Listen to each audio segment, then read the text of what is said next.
Bom dia, pessoal. Eu sou a Ana Luiz Atali, assessora de investimentos da XP, e estou aqui para mais uma assessoria live, hoje com a participação especial da JGP, que é uma das maiores gestoras do Brasil, né? Estou aqui com Eduardo Cotrim e com o Ilan Pars. Eles vão falar um pouquinho para a gente dos fundos e de cenário também. Se vocês tiverem algumas perguntas, já podem ir enviando aí para a gente. Eu queria que vocês começassem um pouquinho assim, apresentando a gestora e falando de maneira geral sobre os fundos, dando aí um panorama para o pessoal. Legal, ótimo. Eu acho que o que é muito legal começar falando da JGP, na verdade, é que é uma casa muito tradicional, né? A gente está fazendo 21 anos esse ano de gestão de recursos. A gente começou em 1998 e o nosso principal sócio fundador é o André Jakurski, né, que foi sócio fundador do Banco Pactual e antes foi diretor executivo da Unibanco Leasing lá na década de 70.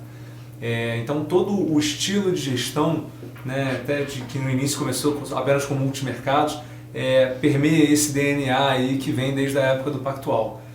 Então hoje, na verdade, a gente é uma casa com várias famílias de fundos diferentes. Eu acho que isso é interessante contar, né? Hoje, nosso business de asset management tem em torno de 16 bilhões de reais, então um pouco mais de 9 nos nossos multimercados, 3,5, né, nos fundos de ações, 2 e pouquinho nos fundos de crédito, e os nossos fundos mais novos, a família mais nova, que são os produtos de previdência. Então a gente tem multimercados de previdência e fundos de crédito de previdência. Acho que o ponto interessante, e eu acho que por isso que a gente é mais conhecido no mercado, é a nossa busca por consistência de retornos e preservação de capital. Eu acho que a gente se destaca menos aí por ser uma casa super agressiva, porque não é o do nosso estilo, e uma casa que se preocupa mais com a composição de retornos ao longo do tempo. Tem muita gente no mercado que brinca que a gente é pessimista o tempo todo, e eu sempre respondo que no Brasil acaba remunerando bem você ser pessimista ao longo do tempo. Mas o que acontece, na verdade, é o seguinte: o nosso estilo de gestão, né, e o nosso DNA de consistência e preservação acaba fazendo com que ao longo dos últimos, pelo menos 21 anos aí, a gente consiga estar entre as principais casas e as casas mais tradicionais do mercado.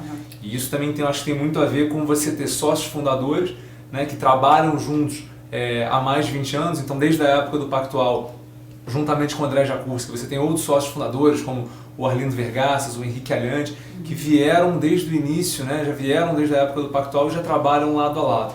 Então você tem uma equipe muito sênior, uma equipe muito robusta, né? Hoje a casa tem aproximadamente 100 profissionais e que trabalha junto há muito tempo, faz muita diferença nesse negócio.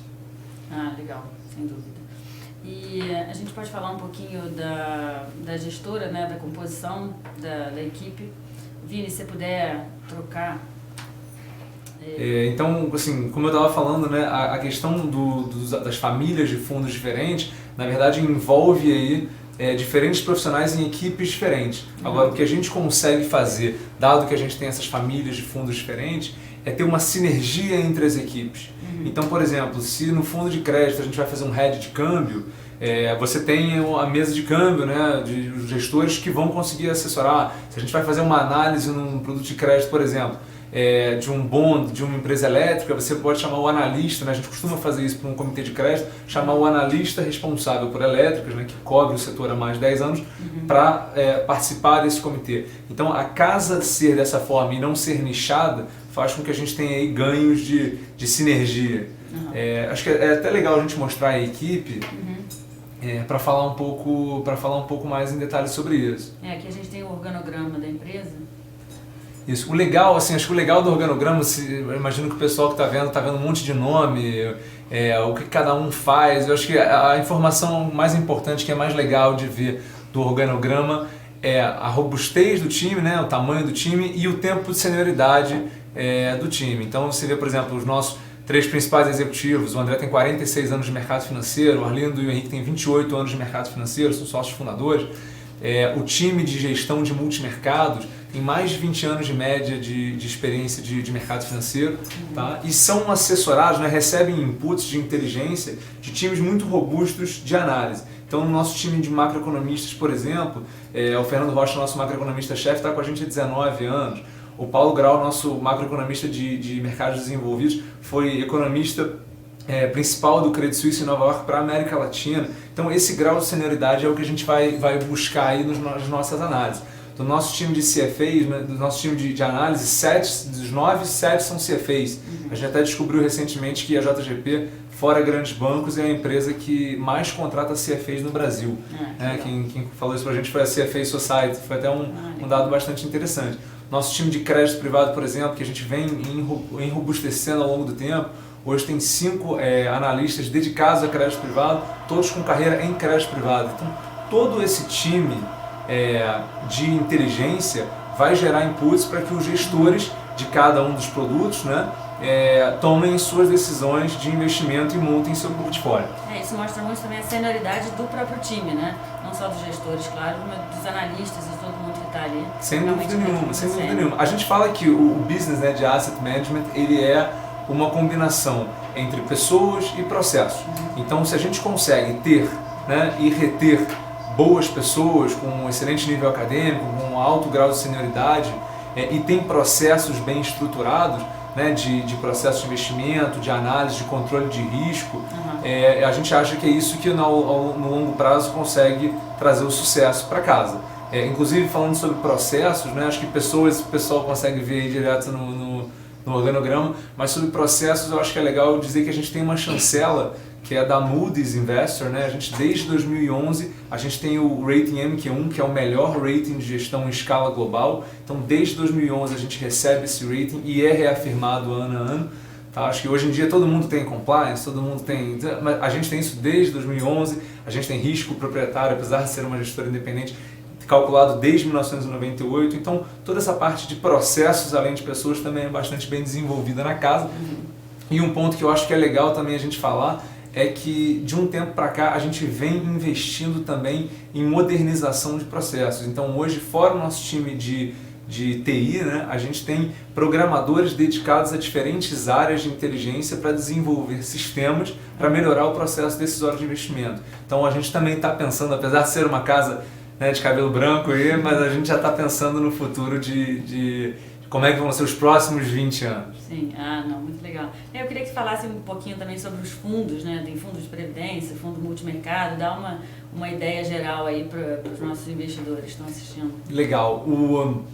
Os nossos multimercados, eles se diferenciam, eu acho que pelo objetivo, né? A gente é menos preocupado em ser aquela casa super agressiva que quer dar 300% do CDI no final do ano, e a gente é aquela casa preocupada em apresentar consistência de retorno e preservação de capital.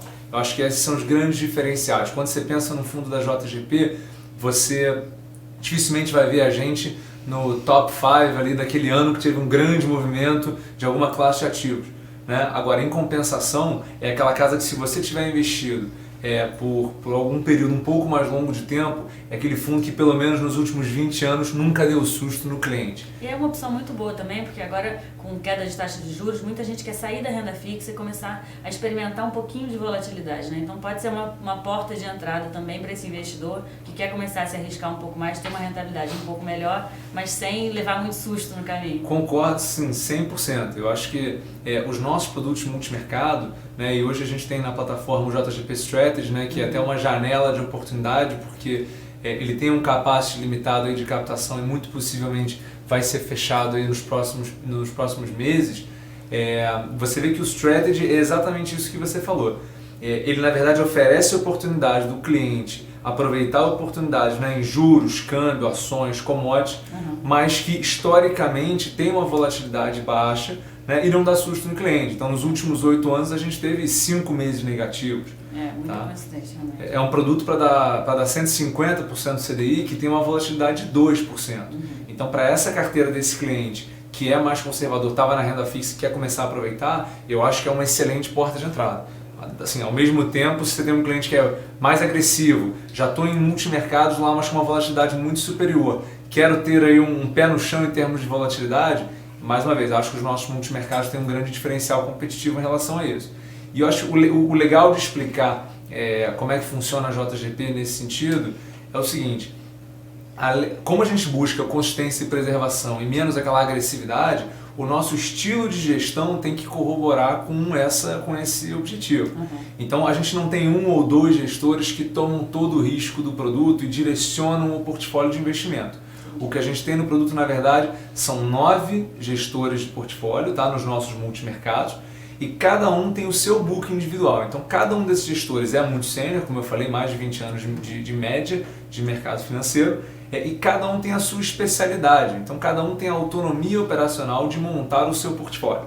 Então quando você compra o JGP Max, o JGP Strategy, na verdade você está comprando quase como se fosse um fundo de fundos. É um fundo que tem 9 fundos dentro, um de cada gestor. Então você tem a diversificação, você tem a composição dentro do próprio portfólio. E é assim que a gente consegue apresentar, né, os retornos que são bastante interessantes ao longo do tempo, mas que são consistentes, com uma volatilidade mais baixa. Então por isso que a gente costuma sempre se destacar, né, pelo índice de Sharpe, que é justamente o excesso de retorno dos nossos fundos frente ao CDI, corrigido pela volatilidade.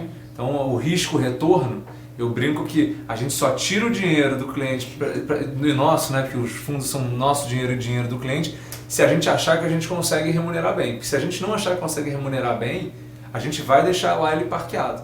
Tá? Então a ideia é que de vez em quando tem que entender que é para ganhar dinheiro, de vez em quando tem que entender que é para não perder dinheiro. E eu acho que a JGP se destaca muito por essa, vou dizer maturidade, mas assim, por esse pensamento de se colocar nesse nicho e nesse objetivo. E a gente acaba vendo isso no gráfico, né, Vini? Se você puder até trocar aqui e mostrar a tela, realmente o JGP ele tem um gráfico muito consistente, né? É aquilo que está em verde, né? Se você puder falar mais um pouquinho sobre isso. Claro, o gráfico do nosso JGP Strategy, né, que é o nosso maior produto de multimercado hoje, ele mostra como nos últimos 8 anos, independente da curva, a curva azul é o dólar, né? Você vê a curva de bolsa embaixo, você vê que ao longo do tempo, independente das grandes oscilações nos principais mercados, o JGP Strategy ele conseguiu superar o CDI independente, assim, consistentemente. Como eu falei, 5 meses negativos em 8 anos, uma volatilidade baixa, 2 anos só abaixo do CDI. Tá? Então a gente consegue consistentemente alcançar o objetivo. Um tema que eu acho legal falar sobre consistência é o seguinte: a gente costuma analisar muito como é que os nossos fundos se comportam ao longo do tempo. Ou seja, às vezes tem aquele fundo que dá 500% do CDI desde o início, mas é só para quem entra no primeiro dia. Quem entrou no meio do caminho, aí já teve uma janela ruim. Fundos de volatilidade maior podem acontecer esse tipo de coisa, né? O que acontece com os nossos clientes aqui, se você pensar em qualquer cliente que entrou em qualquer dia desses 8 anos? Se você ficou 12 meses investido, nos últimos 8 anos, em qualquer janela de 12 meses, a pior janela que você vai ter é entre 70% e 80% do CDI. E a melhor janela é 198% do CDI. Qualquer cliente que entrou nos 8 anos e ficou 36 meses investido, ele não tem nenhuma janela até hoje nos últimos 8 anos abaixo do CDI. Então acho que esse é o entregar retorno consistentemente. Acho que esse é o ideal. Legal. Não, e aproveitando que a gente está aqui, Eduardo também, se quiser falar alguma coisa sobre o fundo, um pouquinho. Vini, se puder voltar para a tela aqui com a gente. Bom, eu acho que a grande característica desse fundo, como o Ilan falou, é o fato de você ter vários gestores sêniors e que não necessariamente pensam igual ou têm exatamente a mesma estratégia. Então, como cada um monta a sua estratégia, vamos dizer, da sua forma, é lógico que cada um focado mais no mercado que tem o expertise, isso faz com que a característica diferente dos gestores, não necessariamente no dia que é um dia bom de mercado, todo mundo ganhou dinheiro, todo mundo ganha. No dia que deu errado, todo mundo perde. Normalmente não é assim, porque como as pessoas operam de forma diferente, vai ter um dia que dos 9 gestores, 5 vão ganhar, 4 vão perder, mas você vai ganhar um pouco mais. Aí no outro dia, 3 vão ganhar bastante, os outros vão ficar meio no 0 a 0. E aí, essa soma toda faz com que a volatilidade do produto seja bem menor, o produto acabe oscilando menos, mas se você partir do pressuposto que todos são ganhadores de dinheiro, ou que no médio e longo prazo, quer dizer, são pessoas com mais de 20 anos de mercado, no médio e longo prazo a gente espera que todos tenham consistência e todos adicionem alfa ao produto, no longo prazo você vai ter um produto que vai ser a soma dos alfas com as volatilidades se compensando ao longo do tempo. E isso resulta no bom Sharpe do fundo e nessa característica de ser um fundo de fundos, vamos dizer assim, que é como a gente gosta de falar. Eu acho que basicamente é isso. Com relação ao produto, eu não sei se preciso falar muito mais. É um fundo que se encaixa em qualquer carteira, né? Então, exatamente. Quer dizer, se você bota a ideia de que numa janela de 36 meses até hoje, um produto de 8 anos nunca teve uma janela negativa, você pensa o seguinte, não é o produto que eu vou comprar hoje para ficar aplicado 6 meses, no seguinte sentido. Pode ser bom, pode ser 6 meses, com horizonte de 6 meses, você pode dizer sempre que como jogar uma moeda, pode dar caro, pode dar coroa, se pegar uma janela boa, se pegar uma janela ruim. Mas se você pensar no médio e longo prazo, se você está pensando numa alocação, isso mostra o seguinte, olha, com um razoável nível de certeza que no médio prazo você vai ter uma preservação de capital garantida com um potencial de ganho ainda com um potencial de ganho, eu diria isso. Tem esse viés de preservação e não ser uma coisa de, não vou botar esse dinheiro lá, quem sabe um dia eu posso perder tudo. Não, a ideia do produto ou da casa é a consistência. Eu acho que pegando esse gancho até de médio prazo, ia ser legal se a gente conseguisse mostrar o nosso fundo de previdência. Vamos falar assim. Vini, se você puder virar aí para o slide, o JGP Sul América, né? Isso, exatamente. O fundo de previdência, na verdade, a gente brinca que é uma costela dos nossos multimercados, né? A gente pegou toda a expertise que a gente já tinha desde 1998 gerindo multimercados e aplicou para um produto de previdência. Então, na verdade, pelas restrições que a legislação tem quanto ao fundo de previdência, a gente não vai conseguir replicar esse modelo multigestor, né? Você não vai conseguir ter 9 caixinhas, cada uma operando independentemente. Então, o que a gente faz, na verdade, é o seguinte, a gente centraliza na figura do Eduardo Cotrim, né, como gestor de multimercado, e a gente centraliza nele a figura de gestor aí do fundo de previdência, tá? E que coloca, né, escolhe quais são as operações que vão ser colocadas no nosso fundo de previdência, de acordo com o colegiado de gestores que está na nossa mesa de operações. Então, o que isso quer dizer? Quer dizer que a gente vai ter um trading menos ativo aí do que é nos nossos multimercados tradicionais, tá? E vai ter um perfil mais alocativo, por isso que eu puxei o gancho aí de médio e longo prazo. Então, basicamente é o seguinte, o que for consensual entre os gestores e tiver uma característica mais médio e longo prazo, é o que vai ser colocado no Sul América Previdenciário, tá? Que é um produto que, para o histórico da JGP, é um produto basicamente novo, que existe só desde 2016, então, mas aí a gente já vai completar os 3 anos, você já vê um histórico aí de acima de 130 do CDI, que é o objetivo do fundo, 130 do CDI, mas com uma volatilidade bastante baixa e um Sharpe assim, bastante interessante. Tá? Eu acho que é legal a gente falar um pouco de como é que é a cabeça, né, para montar um portfólio de previdência. O que quando a gente fala do que no Strategy você tem lá os 9 gestores, como você tem perfis diferentes, então tem pessoas que fazem às vezes investimento com horizontes mais curtos e outros com horizontes mais longos. Então, no fundo previdenciário, como o Ilan falou, se nós tivéssemos 9 pessoas, vamos dizer que na equipe de renda fixa e moedas você tem ali 5 pessoas, pela legislação, por exemplo, num fundo de previdenciário, você não pode ter uma exposição a câmbio maior do que 10% do patrimônio.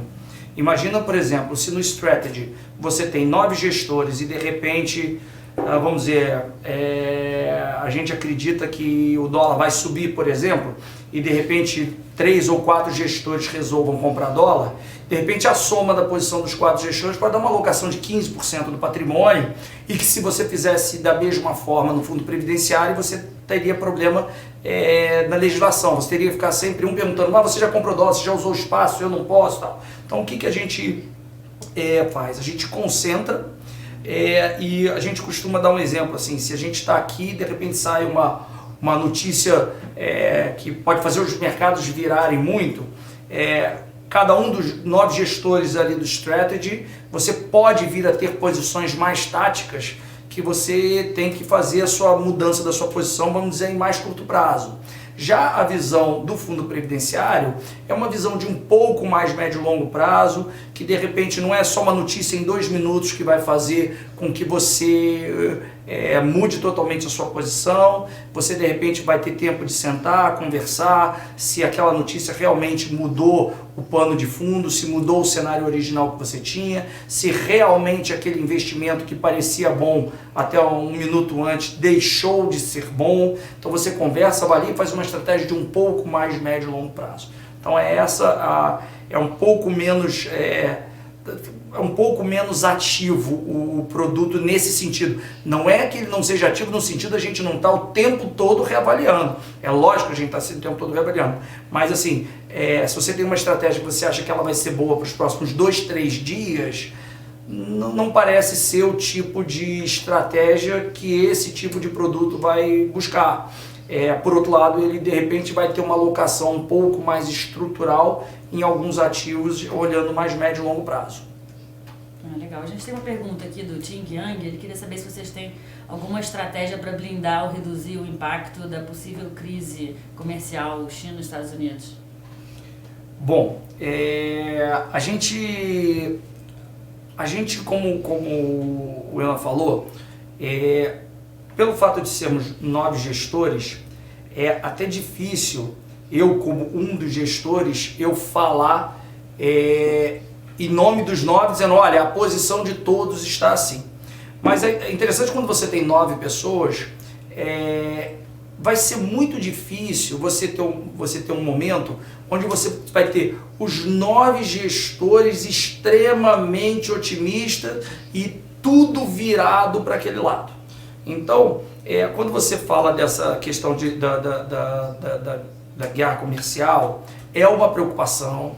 Eu acho que é um dos grandes riscos que existem hoje. A gente leva isso em consideração na hora de fazer os nossos investimentos, mas vamos dizer assim, na hora que piscou o tweet do Trump, por exemplo, as pessoas mais táticas, às vezes na mesma tarde, já eventualmente reverteram algumas estratégias, já mudaram de lado, e aí você vê que o fundo automaticamente, provavelmente você já terminou aquele dia, se o fundo tinha uma posição mais otimista e ficou mais preocupado, naquele dia o nível de exposição do fundo já diminuiu. No dia seguinte, se a coisa acentua, de repente outros gestores vão e mudam também. Então, o ponto que eu quero deixar aqui é assim, de repente se você tiver uma alta da bolsa, por exemplo, eu estou usando a bolsa como uma proxy mas se tiver uma alta da bolsa de 10% no mês, de repente a gente não vai pegar lotado todo mundo comprado, porque vai ter o cara que tem uma estratégia que de repente,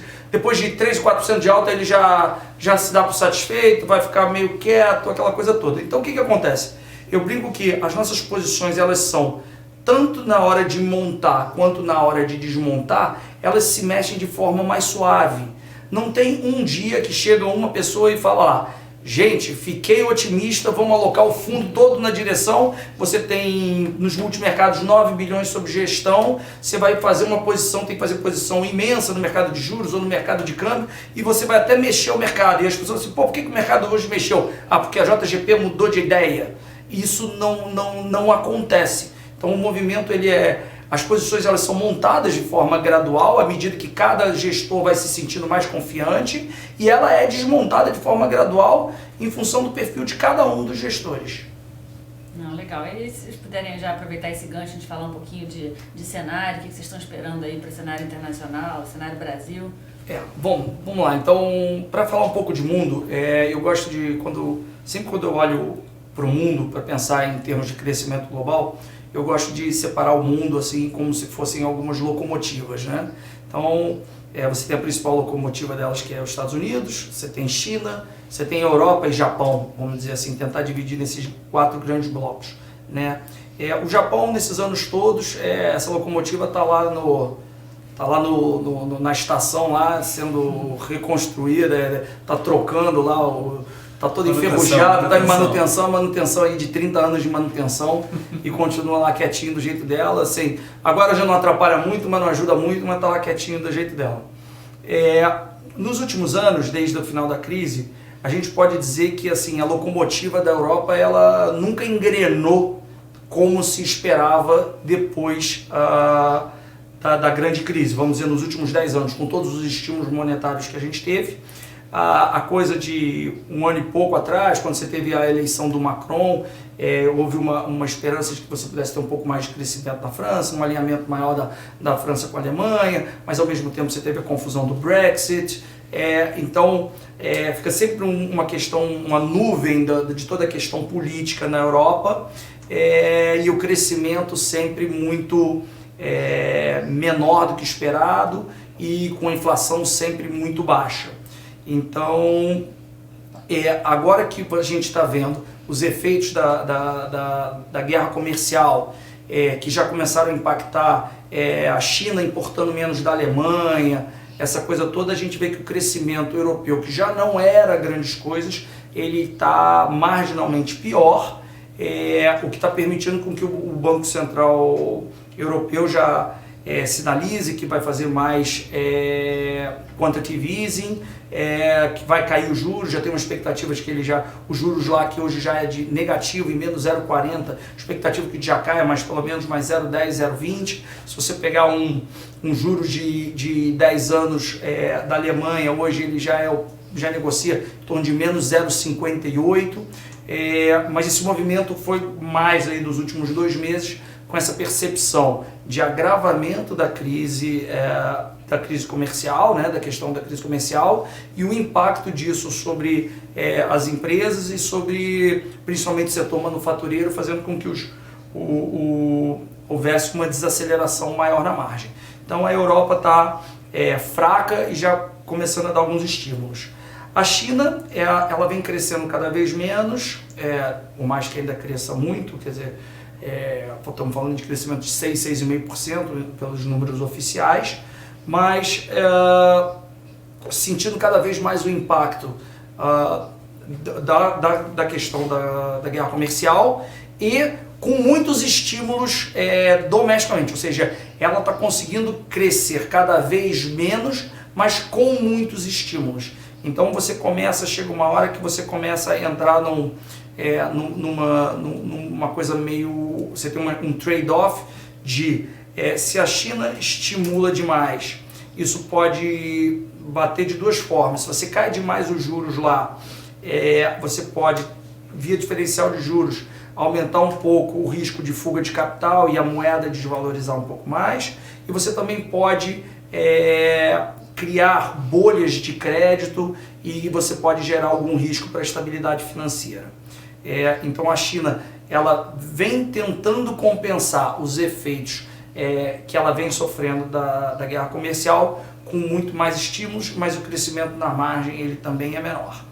E na economia americana, que teve seu melhor momento no ano passado, com todos os efeitos positivos que gerou sobre a economia dos cortes de impostos que foram feitos pelo Trump, isso aí já está sendo um pouco, vamos dizer, já está ficando para trás esse estímulo já está fading, né? Ele já está diminuindo. Você tem, além disso, o Fed subiu os juros ao longo dos últimos anos e fez uma redução do balanço do Fed, isso que é o equivalente a, entre aspas, subir um pouco os juros também. Isso gerou um aperto monetário, e com esse crescimento menor nos Estados Unidos, com toda essa incerteza da guerra comercial, você também tem perspectiva de menos crescimento na economia americana, que permitiu com que o Fed já caísse os juros em 0,25 na última reunião. E desde o último tweet do Trump, ameaçando subir ainda mais a alíquota de importação, quer dizer, colocar 10% de imposto de importação sobre os produtos que são importados da China, que não tem tributação ainda.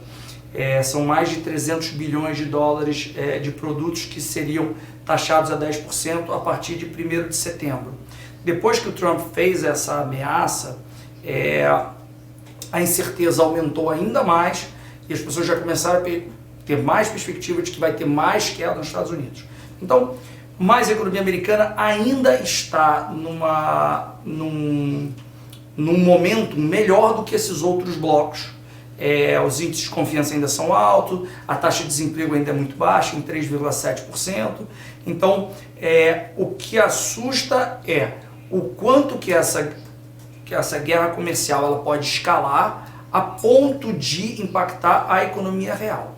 Então essa é a pergunta de $1 trilhão. É assim, o quanto que essa crise vai escalar mais e quanto que isso vai impactar a economia. E com todas as repercussões que isso podem ter.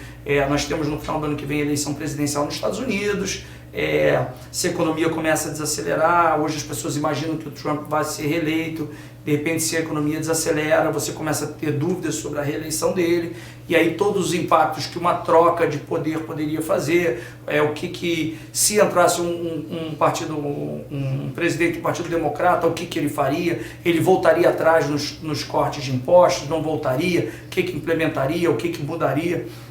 Quais setores seriam mais impactados? Então isso gera incerteza. Então, de maneira geral, o mundo, com essas economias crescendo menos, os bancos centrais estão fazendo o seu papel de tentar reduzir os juros para aumentar a liquidez e tentar reduzir a incerteza, mas a incerteza da guerra comercial ela é muito grande. Até agora, os ativos, de maneira geral, têm se comportado bem e uma coisa tem compensado a outra. Mas as taxas de juros estão começando a ficar muito baixas. Daqui a pouco você também não tem mais fôlego para fazer muito mais. Se a incerteza continua escalando muito mais, de repente os mercados, vamos dizer, vão perder fôlego para aturar mais desaforo. Essa é a grande incerteza e é o que a gente fica tentando monitorar lá para tentar ver se com uma bola de cristal a gente tenta adivinhar o que vai acontecer. Legal. Não, e a nível Brasil a gente vem observando muito que os investidores estão cada vez mais indo para a renda variável, né? Não tem mais aquela ideia de 12% de juros, 14% de juros, então está todo mundo começando a tomar um pouquinho mais de risco. Como é que vocês veem aí o mercado brasileiro e a Bolsa para esse ano? Vou fazer a analogia. Como eu falei que toda essa confusão da guerra comercial está aumentando a incerteza externa, no Brasil a gente acredita que a gente vai ter um movimento no sentido inverso com relação à incerteza. Lógico, estou falando a incerteza dos fatores domésticos, né? Que tem um índice, pode ser até interessante colocar que tem na apresentação, é um índice de incerteza da Fundação Getúlio Vargas, que a gente gosta muito de olhar. Esse gráfico, ele mostra, a linha verde é um índice de incerteza da Fundação Getúlio Vargas. Quanto mais alto, maior a incerteza. E a linha preta é o PIB no eixo da direita invertido. Quer dizer, quanto mais alto é o PIB caindo, o preto, e à medida que ele vai descendo é o PIB voltando a crescer. Na verdade, assim, o índice de incerteza ele cresceu muito ali nas vésperas do impeachment da Dilma, e desde então ele caiu muito lentamente. Ele ameaçou a cair em 2017, quando a gente estava à beira de aprovar a reforma da Previdência, aí a gente teve a confusão do Joesley Day, aí a incerteza aumentou de novo porque você não aprovou a reforma da Previdência, depois toda a questão eleitoral, que vai ser eleito, vai ser Lula, vai ser Lula preso, vai ser Haddad, vai ser Bolsonaro, Alckmin, aquela confusão, greve de caminhoneiros, aquela confusão, toda a incerteza sempre muito alta, e sempre a dúvida, que eu brinco que a gente sempre estava se sentindo na beira do abismo, porque nós não tínhamos nenhuma visibilidade sobre alguma estabilização da relação dívida-PIB. Em nenhum cenário que você traçasse, você via estabilização da relação dívida-PIB, o que colocava uma luz amarela, quase laranja, na perspectiva de solvência fiscal. Então, tivemos a eleição do Bolsonaro, teve um primeiro momento ali de redução de incerteza, mas depois ainda surgiram as dúvidas como seria feita a política. O Bolsonaro resolveu fazer uma política diferente da tradicional, isso aumentou a incerteza se ele ia conseguir ou não aprovar a reforma da Previdência. Então a gente ainda passou esse primeiro semestre com a incerteza alta, porque a gente não sabia se aprovaria ou não a reforma da Previdência. Agora nós conseguimos aprovar a reforma da Previdência. Eu costumo dizer que nós demos 2 passos atrás ali do precipício. Não sei se não dá para dizer claramente que a gente já virou a direção, mas estamos um pouquinho mais longe do precipício. Ao mesmo tempo, todos os exercícios que a gente faz de solvência, de trajetória da relação dívida-PIB, tem uma variável interessante, é que a gente está trabalhando hoje com juros reais no Brasil mais baixos do que a gente imaginava há 1, 2 anos atrás. Eu acho assim, eu diria que 98% dos economistas, se você dissesse há 3 anos atrás que os juros ia chegar a 6,5 e ia ficar parado mais 1 ano e meio, e quando ele fosse mexer o juros de novo, ele ia cair de 6,5 para 5, as pessoas iam falar que você estava bêbado.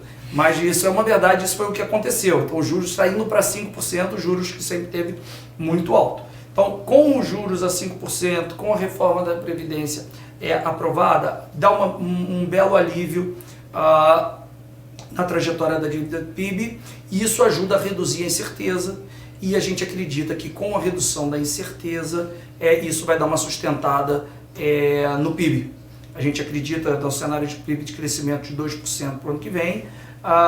Se o mundo não atrapalhar, a gente considera esse número, vamos dizer, conservador. Existe a possibilidade de ser até mais. Então, isso é bom para a Bolsa. Esses juros baixos, como ela comentou, tem muito dinheiro que historicamente no Brasil, com juros muito altos, estava estacionado na renda fixa, e existe as pessoas vão buscar investimentos que deem mais retorno, então existe naturalmente uma parte desse dinheiro vai para fundo multimercado, fundo de crédito, debênture incentivada, e muito para renda variável. Então, diferente do mundo, eu acho que essas variáveis fazem com que a nossa incerteza caia, e com a nossa incerteza caindo, conjunturalmente, eu acho que a gente está num momento inverso, de redução de incerteza e não de aumento de incerteza. Legal. Você falou agora de fundo de crédito, só para finalizar, queria que vocês falassem um pouquinho dos fundos de crédito, renda fixa, e dessa parte também mais... Legal, claro. É até legal a gente falar, porque na verdade a gente deu um enfoque hoje maior em multimercado e previdência, porque a gente tem um gestor aqui com a gente, então é sempre legal para falar desse cenário.